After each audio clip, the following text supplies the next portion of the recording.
pagtuo na kulangan. Ang hitabong di ko masaktan tungkol sa daghan nga natarungan. Ugwalay sa payag kung mabati ang kasakitan.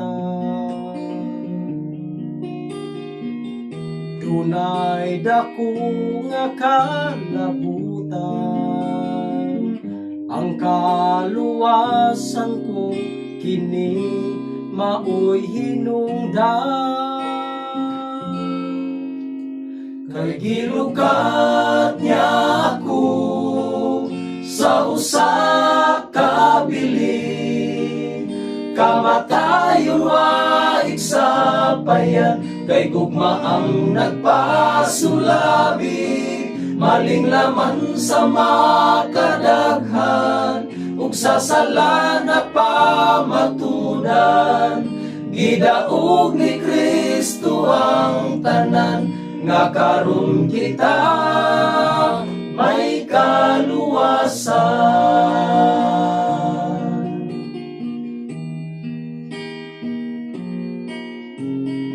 Sa kagustuhan ko mag-awit alang sa Ginoo, kay malipay kining kalago. Kini ang katarungan sa akong pagtuo, kay gilukat niya ako sa usa ka bili, kamatayon wa iksapayan, kay gugma ang nagpasulabi. Maling laman sa makadaghan, ug sa sala na pamatudan. Gidaog ni Kristo ang tanan, nga karon kita may kaluwasan. Pagkaanugon sa kahigayunan,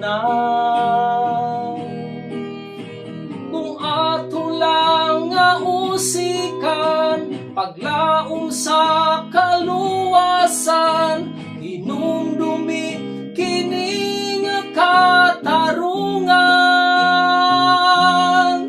Nagilukat niya ako sa usa ka bili, kamatayon wa iksapayan, kay gugma ang nagpasulabi. Maling laman sa makadaghan, ug sa sala na pamatudan.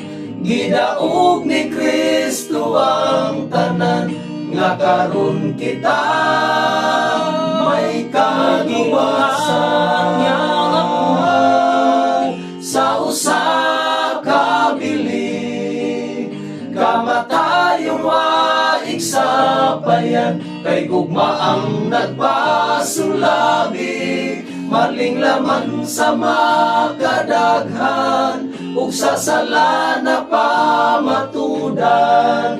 Gidaog ni Kristo ang tanan, nga karon kita may kaluwasan.